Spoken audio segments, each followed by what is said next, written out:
Shut up and get out. ये platinum card नकली है और ये दिखाकर तुझ जैसा फटीचर शहर के सबसे महंगे क्लब में घुसना चाहता है। तू यहाँ का मेंबर हो ही नहीं सकता क्योंकि मैं अपने क्लब के सारे मेंबर्स को पर्सनली जानता हूँ। निकल यहाँ से नहीं तो चीटिंग के केस में अंदर करवा दूंगा। एम ग्रैंड क्लब के मैनेजर ने पुष्कर का हुलिया देखकर उसे क्लब के गेट से धक्के मारकर बाहर निकाल दिया। असल में आज पुष्कर की एक्स गर्लफ्रेंड उर्वी का जन्मदिन था और उसके नए बॉयफ्रेंड अयान ने आज सबको इस क्लब में पार्टी के लिए बुलाया था, लेकिन अयान खुद लेट हो गया था। उर्वी के दोस्त मंगल के पास उसी क्लब का सिल्वर कार्ड था, लेकिन मैनेजर ने उन सबको लाइन लगाने को कहा। परेशान उर्वी को देखकर पुष्कर ने अपनी जेब से प्लेटिनम कार्ड निकाला, लेकिन किसी को भी यकीन नहीं हुआ कि आखिर उसके पास ये कार्ड आया कहां से। मैनेजर द्वारा पुष्कर की बेइज्जती करने के बाद सबको यही लगा कि पुष्कर नकली कार्ड दिखाकर क्लब में घुसना चाह रहा है, इसलिए अब सब पुष्कर पर हंसते हुए बातें बना रहे थे। गुस्से से लाल हो रही उर्वी ने पुष्कर से आकर कहा, गरीब तो तुम थे ही, लेकिन तुमने चीटिंग और फ्रॉड करना भी शुरू कर दिया। पुष्कर ने उर्वी को समझाते हुए कहा, उर्वी लेकिन ये प्लेटिनम कार्ड असली। लेकिन उर्वी बिना कुछ सुने पुष्कर पर बरस पड़ी। Just shut up. पता नहीं क्यों मेरी मम्मी तुम पर इतना भरोसा करती हैं और आज मेरी बेइज्जती करवाने के लिए तुम्हें मेरे साथ भेज दिया। तभी उर्वी के साथ खड़ी उसकी एक दोस्त बोल पड़ी, उर्वी क्यों तू इस भिखारी को अपनी इस ग्रैंड पार्टी में ले आई? इसकी खुद की इज्जत तो है नहीं, इसने हमारी भी बेइज्जती करवा दी। जाने को बोल इसे यहाँ से। ये सुनकर वहां मौजूद सभी लोग पुष्कर की गरीबी पर हंसते हुए उसका मजाक उड़ाने लगे। मंगल ने कहा, इसने तो सारी पार्टी का मजा खराब करके रख दिया। इस जैसे को तो कोई इस क्लब में वॉचमैन की नौकरी भी नहीं देगा। उर्वी की दोस्त ने कहा, अरे अपने अपने फोन और पर्स संभालो, ऐसे चोरों का कोई भरोसा नहीं होता है। एक और लड़के ने कहा, हे पुष्कर चल निकल यहाँ से और कहीं जाकर देसी पौवा मार, ये जगह तेरी औकात से बाहर है। पुष्कर सबकी बातें सिर्फ उर्वी के लिए सुन रहा था, लेकिन उर्वी को भी उसका वहां रुकना खटक रहा था। उसने पुष्कर से कहा, इतनी बातें सुनकर तो कोई भी दुनिया छोड़कर चला जाए, और तुम पुष्कर इतने ढीठ हो कि यहाँ से जाने का नाम ही नहीं ले रहे। पुष्कर कुछ कहता, इससे पहले वहां एक महंगी स्पोर्ट्स कार आकर रुकी, जिसमें से अयान बाहर निकला। उसने काले रंग की महंगी पार्टी जैकेट पहन रखी थी। वो एक रईस फैमिली से था और उसका कॉलेज में अलग ही रुतबा था। उसने जाकर उर्वी को गले लगाकर कहा, हैप्पी बर्थडे उर्वी। उर्वी उसके गले तो लग गई, लेकिन उसे बड़ा अनकंफर्टेबल महसूस हो रहा था। पुष्कर उन दोनों को गले लगते देखकर आग बबूला हुआ जा रहा था। फिर अयान सभी से माफी मांगते हुए कहता है, सॉरी फ्रेंड्स, मेरी वजह से आप लोगों को इंतजार करना पड़ा। अयान ने अपना गोल्डन कार्ड दिखाया, जिसे देख मैनेजर का बर्ताव एकदम बदल गया और उसने सबको क्लब के अंदर जाने दिया। अयान ने पुष्कर की तरफ देखते हुए मैनेजर से कहा, सॉरी मैनेजर, पुष्कर ने जो कार्ड का मजाक किया उसके लिए मैं माफी मांगता हूँ। लेकिन मैनेजर ने बिना पुष्कर की तरफ देखे अयान से कहा, नो प्रॉब्लम सर, आप प्लीज अंदर आइए। अंदर जाते समय उर्वी के दोस्त पुष्कर को फिर से बुरा भला कहने लगे। दरअसल उर्वी के इशारे पर ही सब पुष्कर को बातें सुना रहे थे ताकि वो शर्मिंदा होकर वहां से चला जाए, लेकिन वो उर्वी को वहां अकेला नहीं छोड़ सकता था क्योंकि उसे अयान के इरादों पर बिल्कुल भी भरोसा नहीं था। तभी पुष्कर को ऐसा लगा जैसे उसका शरीर अंदर से जल रहा है। उसे अजीब सी घुटन महसूस होने लगी। उसकी आंखों का रंग बदलने लगा और उसके शरीर की नसें तन गई। लेकिन पुष्कर ने देखा कि उर्वी अयान के साथ क्लब के अंदर जा रही है। उसने उर्वी की मां सुरभि से वादा किया था कि वो आज रात उर्वी का ख्याल रखेगा, इसलिए वो भी उसके पीछे पीछे अंदर चल पड़ा। लेकिन जब पुष्कर गेट पर पहुंचा तो मैनेजर ने उसे रोक लिया, लेकिन अयान के इशारे पर मैनेजर ने मुंह बनाते हुए पुष्कर को भी अंदर जाने दिया। क्लब के अंदर पुष्कर एक कोने में खड़ा था, लेकिन उसके शरीर के अंदर की जलन अभी भी बढ़ती जा रही थी। उसने देखा कि उर्वी अपने दोस्तों के साथ डांस करने में मस्त थी और दूसरी तरफ अयान अपने दोस्तों के साथ ड्रिंक पी रहा था। परेशान होकर पुष्कर बार के पास गया और बारटेंडर से पानी मांगा, लेकिन बारटेंडर जानबूझ के उसे अनदेखा कर रहा था। असल में मैनेजर ने बारटेंडर को पहले ही पुष्कर को भाव ना देने का इशारा कर दिया था। पुष्कर ने जोर से कहा, क्या मुझे एक गिलास पानी मिल सकता है? तभी पास खड़े मैनेजर ने पुष्कर से कहा, आज रात हम थोड़े बिजी हैं, आपको इंतजार करना होगा। तभी एक वेट्रेस जो कि एक सुंदर लड़की थी और जिसका नाम कल्पना था, उसने पुष्कर की तरफ पानी का गिलास बढ़ाया, लेकिन गुस्से में मैनेजर ने पानी का गिलास गिरा दिया। मैनेजर नाटक करते हुए बोला, oh I am so sorry. Pushkar को बहुत गुस्सा आया, लेकिन उसके अंदर की जलन बढ़ती जा रही थी। वो लड़खड़ाते हुए बाथरूम की तरफ चला गया। कमजोरी की वजह से उसका चेहरा पीला पड़ चुका था और माथे पर पसीने की बूंदें उभर आई थी। बाथरूम में सिंक को पकड़कर पुष्कर खुद को संभालने की कोशिश करने लगा। उसे बहुत ज्यादा कमजोरी महसूस हो रही थी। पुष्कर खुद से बोला, ये मुझे क्या हो रहा है? तभी अचानक उसको अपने शरीर के ऊपर एक अजीब सी सनसनी महसूस हुई। उसकी आंखें डर से चौड़ी हो गई। उसने जल्दी से अपनी शर्ट के सारे बटन खोल दिए। तभी उसकी नाभि और छाती से काले और नीले रंग के दो नाग बाहर निकले। ये देखकर पुष्कर डर के मारे हक्का बक्का रह गया। वो कुछ कर पाता उससे पहले ही वो दोनों नाग उसके कंधों पर आकर बैठ गए और पुष्कर को देखकर फुंकारने लगे।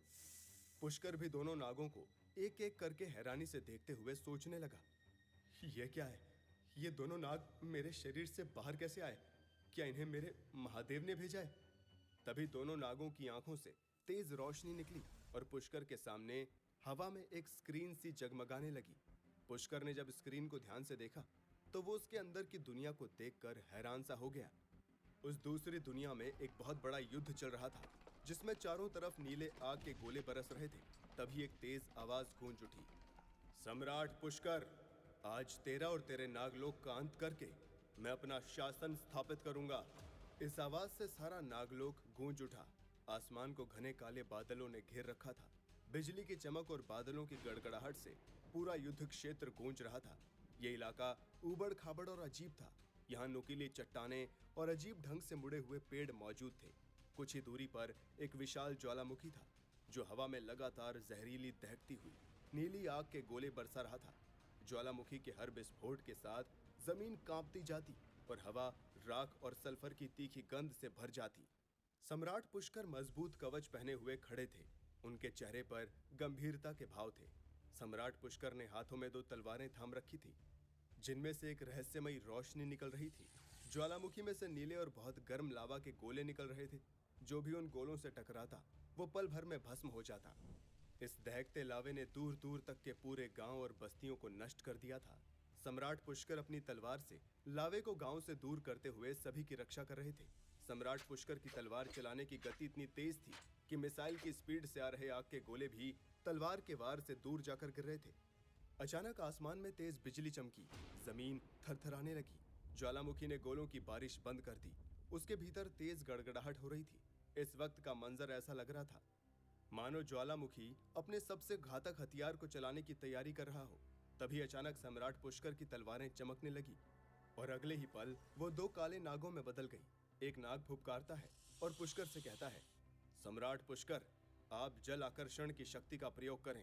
इससे पहले कि ज्वालामुखी अपने प्रहार को और तेज करे, आप उसकी शक्ति को खत्म कर दें। पुष्कर ने कहा, सही कहा तुमने नागराज, मैं अभी जल आकर्षण की शक्ति का आवाहन करता हूँ। सम्राट पुष्कर युद्ध के बीच में ही अपनी आंखें बंद करके गहरे ध्यान की अवस्था में चले गए और दोनों नाग उनके शरीर से लिपट गए। जैसे ही पुष्कर ने ध्यान केंद्रित किया, उनकी शक्ति प्रकट होने लगी। इसी के साथ ही आकाश और भी काला हो गया। तेज ठंडी हवा अधिक तेजी से बहने लगी। तूफानी बादल गिद्ध की तरह पुष्कर के चारों ओर मंडराते हुए एक बहुत विशाल बवंडर पैदा करने लगे। युद्ध के मैदान में भयंकर और सब कुछ अपने साथ उड़ाकर ले जाने के लिए बेताब हवा का बवंडर धरती से आकाश तक उभर आया। सम्राट पुष्कर ने ध्यान में फुसफुसाते हुए कहा, मेघराज, मेरे पास आओ। सम्राट पुष्कर ने अपनी उंगलियों के इशारे से अपने ऊपर घूम रहे काले बादलों को उस ज्वालामुखी के ऊपर भेज दिया। सम्राट पुष्कर का इशारा पाते ही बादल फट पड़ा। तेज और मूसलाधार बारिश नीली लपटों से टकराने लगी। आग और पानी का ये युद्ध भाप के बड़े बड़े गुब्बारों को पैदा करने लगा। आखिरकार आग को पानी की सेना ने हरा दिया और ज्वालामुखी के भीतर की आग बुझ गई। जैसे ही लपटें खत्म हुई, ज्वालामुखी के भीतर से एक डरावनी और तेज गड़गड़ाहट के साथ आवाज गूंजी, पुष्कर, ये तूने अच्छा नहीं किया, तुझे इसकी कीमत चुकानी होगी। अब देखता जा कि तेरे साथ आगे क्या होता है। यह कहते हुए ज्वालामुखी से धुएं का एक आखिरी विशाल गैस का सफेद गुब्बारा निकला। ये जहरीला धुआं हवा में तेजी से फैलता जा रहा था। उस जहरीले धुएं की घुटन से आसपास के लोग हाँफने लगे और लोगों का दम घुटने लगा। लोगों का शोर सुनकर पुष्कर ने अपनी आंखें खोली। लोगों का दम घुटता देख पुष्कर ने बिना किसी देरी के एक गहरी सांस खींची और सारी जहरीली हवा अपने अंदर भर ली।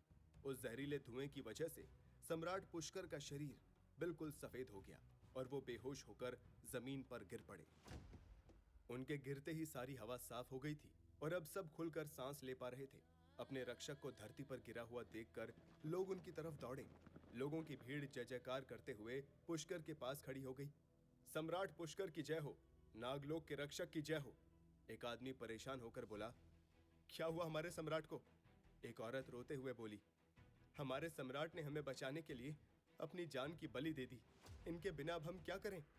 दोनों नाग जो अभी भी पुष्कर की भुजाओं के चारों ओर लिपटे हुए थे, अचानक जमीन पर गिरे हुए पुष्कर से अलग हो गए और धीरे धीरे उन दोनों नागों का आकार बढ़ने लगा। सारे लोग ये देखकर डर के मारे पीछे हटने लगे। उन दोनों नागों ने एक दूसरे की पूंछ को अपने मुंह से पकड़कर बेहोश पुष्कर के इर्द गिर्द एक चक्र बना दिया और अगले ही पल वो चक्र किसी उड़न तश्तरी की तरह तेजी से घूमने लगा और वो उड़न तश्तरी पुष्कर को लेकर आसमान की ओर उड़ने लगी। ये हैरत अंगेज नजारा देखकर जमीन पर खड़े लोगों के मुंह खुले के खुले रह गए।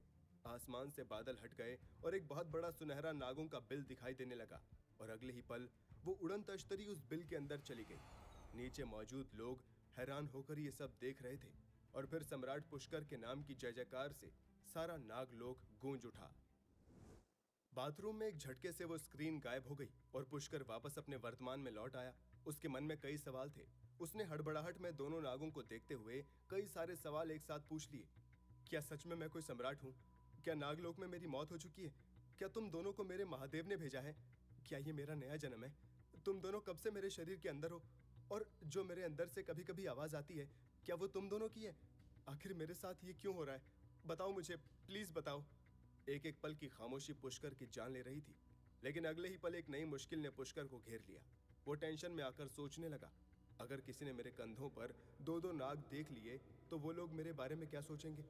उर्वी जो पहले ही मुझसे बहुत चिढ़ती है, वो तो मुझसे नफरत ही करने लगेगी। मुझे जल्द से जल्द इन नागों को अपने से अलग करना होगा। पुष्कर ने बिना कुछ सोचे उन दोनों नागों को पकड़कर अपने से अलग करने की कोशिश की, लेकिन वो दोनों नाग फुर्ती से फुंकारते हुए उसके सारे शरीर पर रेंगने लगे। पुष्कर कितनी भी कोशिश करता, लेकिन वो दोनों नाग उसके हाथ में ही नहीं आ रहे थे। जब पुष्कर ने एक पल के लिए रुककर सोचा, तो वो दोनों नाग वापस से उसके कंधों पर आकर बैठ गए। पुष्कर ने उन दोनों नागों से हाथ जोड़कर कहा, हे नाग देवता, मेरा पीछा छोड़ दो। मेरी लाइफ में पहले ही बहुत सारी मुश्किलें हैं।